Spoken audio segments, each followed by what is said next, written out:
Tonight on Reporting Scotland, the family of a man who died in custody say they will sue the Crown Office, the Prison Service and the Scottish Government over his death. Alan Marshall died after being restrained by up to 17 prison officers in an Edinburgh prison in 2015. It's been one uphill fight after another, and it's just been all wrong for the start. Also on tonight's programme. I'm ready to finish now. I know it's the right decision for me, and I'm looking forward to the rest of my life. We hear from Andy Murray as he prepares for his final ever tournament at the Olympics in Paris. We're in the North East, taking a look at support for the Reform Party and what that could mean for Holyrood elections in 2 years. In the sport, we'll have more Olympics build-up as Gemma Reekie talks about her journey from torchbearer in 2012 to dreaming of gold in Paris. And the Railway Children reimagined. We speak to actor Kevin McKidd about his new starring role. He's certainly no stranger to train spotting.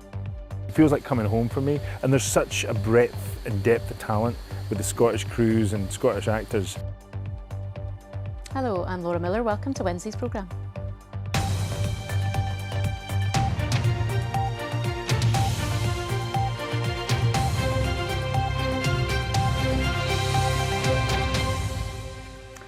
The family of a man who died after being restrained by 17 prison officers is suing the Scottish Prison Service, the Crown Office and the Scottish Government over his death. Alan Marshall died days after being held face down by officers at HMP Edinburgh in 2015. The Scottish Prison Service said their thoughts remain with Mr Marshall's family, but that ongoing proceedings prevent them from commenting further.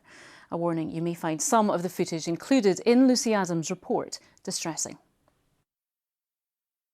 Alan Marshall was on remand for breach of the peace charges. Officers said he'd become agitated, but rather than calling for medical help, they moved him to the segregation unit and restrained him, holding him face down. He died in hospital days later, aged 30. It's been one uphill fight after another, and it's just been all wrong for the start. The CCTV footage shows the restraint, which went on for more than 30 minutes. At different points, 17 officers were involved, with some using their feet. But all the officers were granted immunity from prosecution, a decision Crown Office papers show was incorrect. The SPS, the Crown and Police Scotland need to take responsibility for the blame for the mistakes that's been made against Alan, and so that it definitely doesn't happen to any other family. They don't need to go through what we've had to go through. Last year, the Lord Advocate apologised and ordered police to re-investigate, but the family say progress is slow. Today, the court rolls will publish details of the civil case against the prison service, claiming they failed to protect his right to life. The lawyers say the action is also directed against Police Scotland and the Crown Office for breaching their duty to adequately investigate the death and hold those responsible to account, which is also a requirement under Article 2 of the Human Rights Act. There's nothing that can be done to bring Alan Marshall back or to really remedy the severe harm that's been caused to his family through his death. But what the courts can do is that they can officially declare that what was done to him was wrong and that it was a breach of fundamental rights. Expert on deaths in custody, Deborah Cole, said it is time for answers. A fatal accident inquiry found his death to be preventable, and for the officers to have been found mutually dishonest, and yet, despite the overwhelming evidence, nobody at an individual or corporate level has been held accountable for his death. The Scottish Prison Service and Scottish Government said their thoughts remain with Mr Marshall's family, but they cannot comment further because of the court proceedings. If this civil case is successful, it could result in a big fine for those organisations. But the lawyers and families say the real point is to bring about change within the prison service, hold them to account, and ensure what happened to Alan can't happen to anyone else. Lucy Adams, Reporting Scotland. Now, it's the culmination of a summer of sport. The opening ceremony of the Olympic Games takes place in Paris this Friday. There are 34 Scottish athletes in Team GB. One of them, of course, is Andy Murray, who yesterday confirmed this will be his final tennis tournament before he retires. Today, he's been speaking to the BBC about the upcoming Games and life after tennis. Our sports news correspondent Chris McLaughlin reports from Paris. Yesterday he confirmed that this is it. Olympics, then retirement. Today it was time to talk. During the clay court season, I really didn't feel good. My back wasn't great, and then what happened at Queen's was kind of a sign that it was the right time. Where I was unsure about it a few months ago, I'm ready to finish now. I know it's the right decision for me, and I'm looking forward to the rest of my life. Yeah. The training is still intense, the mind doesn't want to give in, but the body can't give him what he wants. So, what next? Yeah, I'm ready. Yeah, I'm ready for something new now. What that new is, I'm not 100% sure yet, but I'm looking forward to that. I'm looking forward to being at home for a period of time and being around my family, going away on holiday with them, and just getting my mind ready for the next stage of my career. He's always loved the Olympics. This will be his 5th. He even took time out here to pose with the latest Wimbledon champion. So what about his legacy? I don't know. I don't know exactly what my legacy is, but I'm really proud of all of the things that I achieved. We have loads of great sportsmen across, all different disciplines, different sports, and I'm proud that I've been able to play a part in, some great moments in British sport, whether that be in the Olympics or Wimbledon or whatever. So this really is it for one of Scotland's all-time greatest sportsmen. A final fling in Paris and farewell, Andy Murray. Well, let's speak to Chris in Paris for us tonight. And Chris, any surprises, do you think, in what Andy Murray had to say today? Not really, Laura. I think we've known for some time, and Andy Murray has known for some time, that he was always going to call it a day out here, so he knew the questions that would come and probably knew the answers that he would give. One perhaps surprising element is him saying that he doesn't really know what's going to come next. He's a very driven man. This hasn't crept up on him. I suspect he's got a few ideas, just doesn't want to say quite yet. The other thing he said today is that perhaps single success again is a step too far, but he is absolutely looking at double success with Dan Evans. What a way that would be to bow out of an extraordinary career. Yes, indeed. Thank you, Chris, in a quite glorious-looking Paris tonight. And we will have more on the Olympics with Amy in the sports desk later on. OK, Sir Keir Starmer has taken part in his first Prime Minister's questions since the election, the first time it has been led by a Labour leader in 14 years. It comes as 7 Labour MPs had the whip suspended for 6 months after voting against the government on an SNP amendment to scrap the 2-child benefit cap. Here's our Westminster correspondent, David Porter. All change, but strangely familiar too. Good morning, Prime Minister. The new man in Downing Street is now the one facing the questions. The Leader of the Opposition, Rishi Sunak. But his old sparring partner is still there. Sir Keir Starmer and Rishi Sunak have swapped places as Prime Minister and Leader of the Opposition. Mr. Speaker, the whole House will also want to join me in wishing Team GB good luck as they travel to Paris for the Olympic Games. I've no doubt that after years of training, focus and dedication, they'll bring back many gold medals. Although, to be honest, I'm probably not the first person they want to hear advice from on how to win. Consensus too on Ukraine. Then it was the SNP's turn. May I again warmly congratulate the Prime Minister on ending Tory rule. The riposte from the Tory benches and yours. A reference to the SNP's poor election results. But the real substance was last night's vote on the so-called 2-child benefit cap. Last night, Labour MPs from Scotland were instructed to retain the 2-child cap, which forces children into poverty. So, Prime Minister, what changed? Before he lectures everyone else, he should explain why, since the SNP came to power, there are 30,000 more children in poverty in Scotland. Later, the argument was taken up by another SNP MP. The headlines are awful for the Prime Minister this morning. Poverty campaigners are furious with the Prime Minister. Is his honeymoon over before it's even begun? I really don't think lectures on what the electorate in Scotland are thinking. But by and large, it was far more consensual than usual. No one thinks that will continue after the summer. David Porter, reporting Scotland, Westminster. Councils here are to ask the Scottish Government for money to try to see off the threat of a bin strike. 3 unions are set to stage strikes next month over pay. They want councils to improve on the current 3.2% pay offer. Council leaders agreed today to seek a meeting with the Scottish Government. Unions say they won't lift the threat of strikes until there is a better pay offer. The Foreign Secretary, David Lammy, says he wants to see progress in the legal case against a man from Dumbarton who's been detained in India since 2017. Jagat Singh Johal has been charged with terror offences in connection with political violence. Speaking while on a visit to New Delhi, Mr Lammy said he was raising the case with his Indian counterpart and criticised the judicial process for moving very slowly.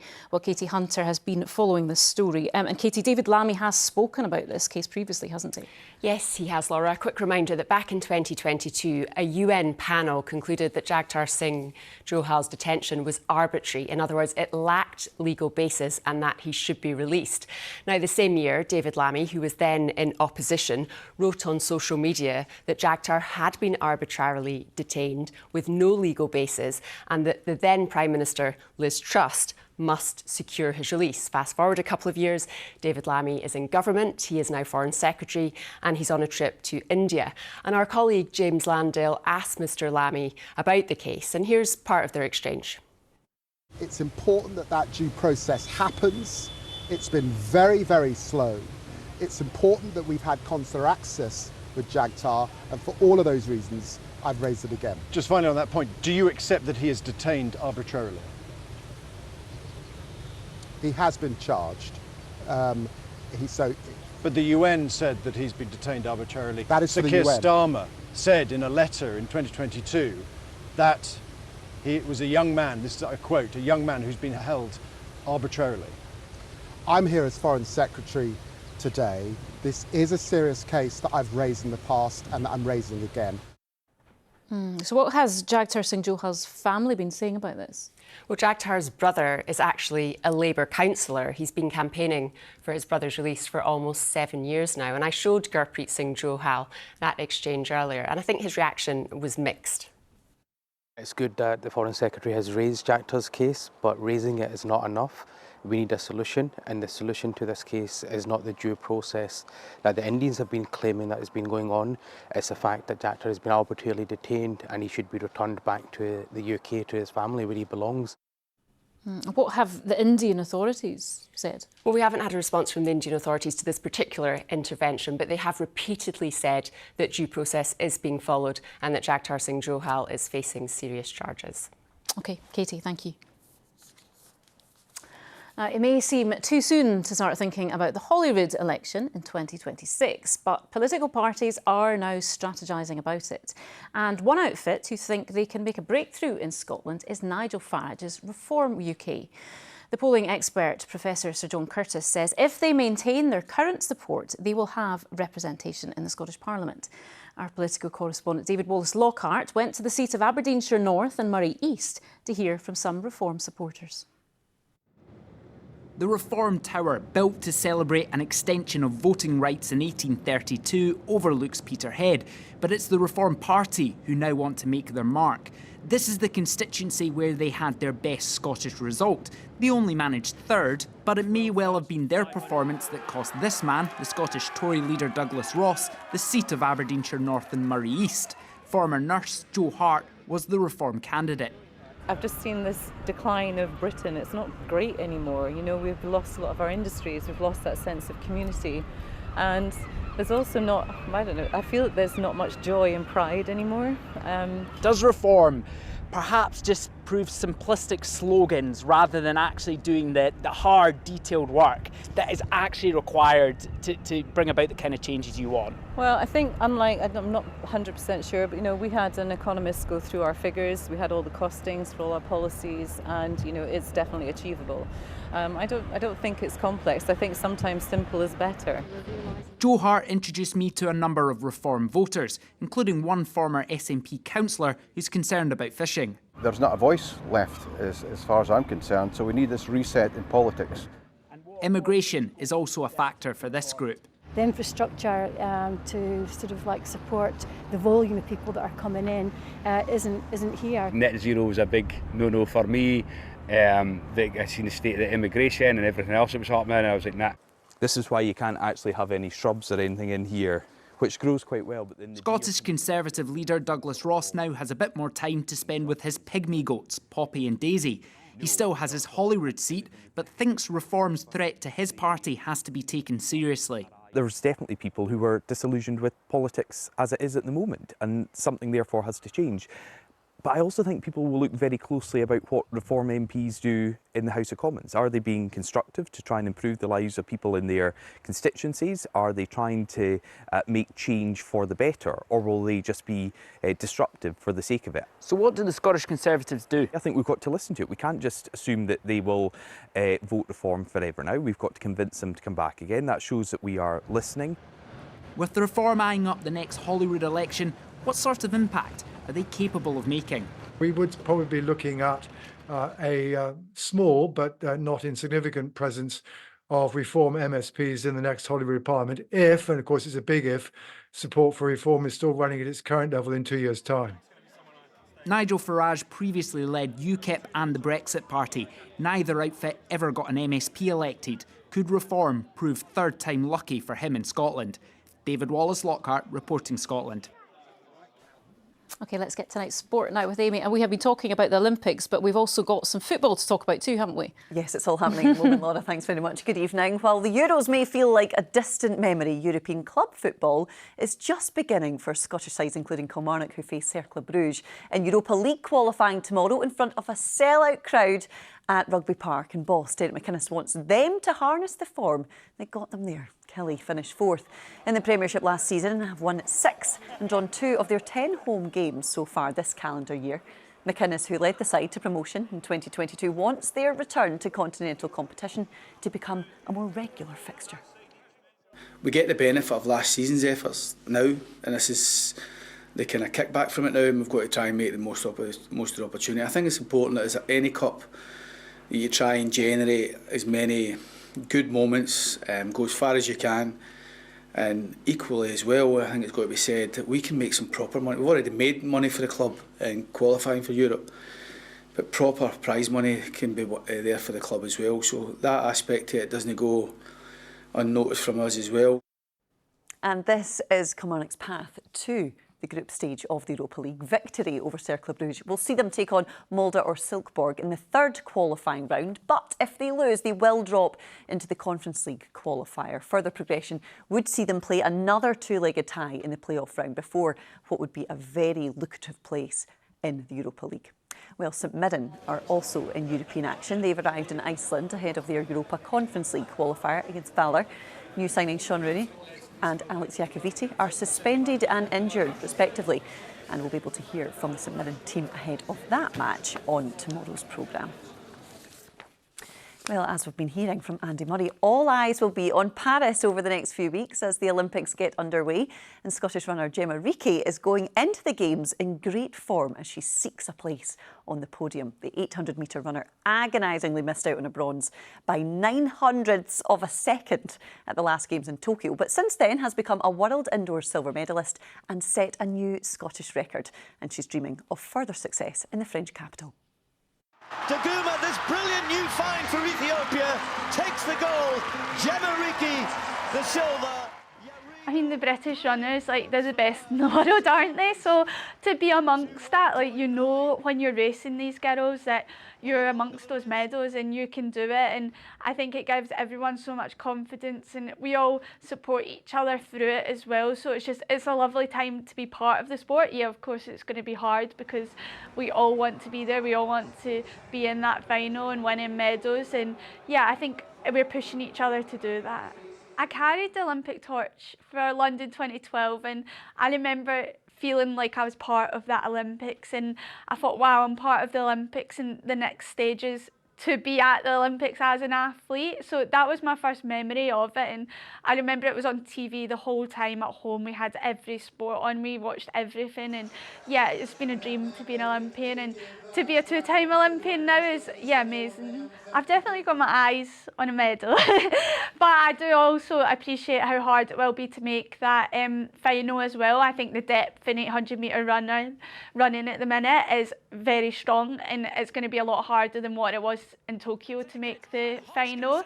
Ricky's under pressure for the bronze, Hodgkins in the silver. Oh, and Raven Rogers, we talked about her finishing quickly. She takes the bronze just ahead of Ricky. So yeah, I'm excited for it, and yeah, I've definitely got my eye on the medals.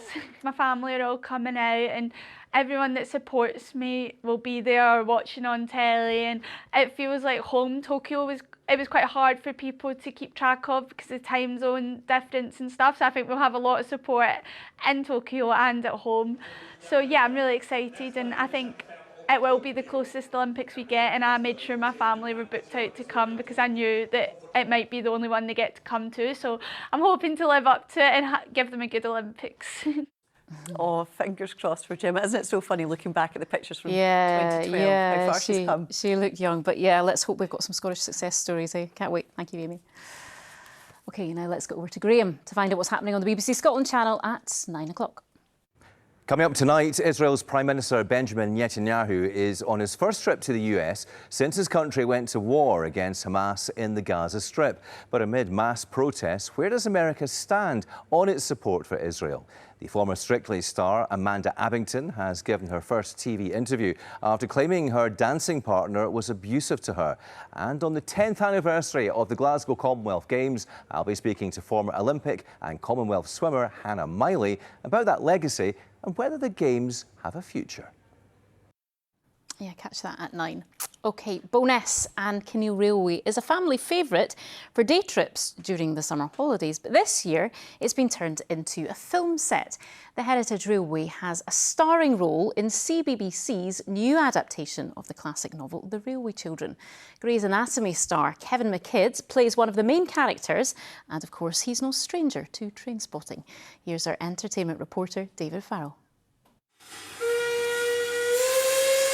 Christmas might seem quite far down the track, but it's full steam ahead in Bowness as the cameras roll for CBBC's festive centrepiece, The Primrose Railway Children, a modern update on a classic. I remember the Jenny Agata Railway Children when I was a kid, and it made me cry, and I think it made us all cry. And there's something about it that's very heartwarming. It's about a family that goes through its challenges, like every family has to at some point, and there's some separation in the parents, and it's about how do you heal that, you know, and how do you come back together again, and how do you find a place to belong. So it has those kind of very sort of heartwarming family themes and messages.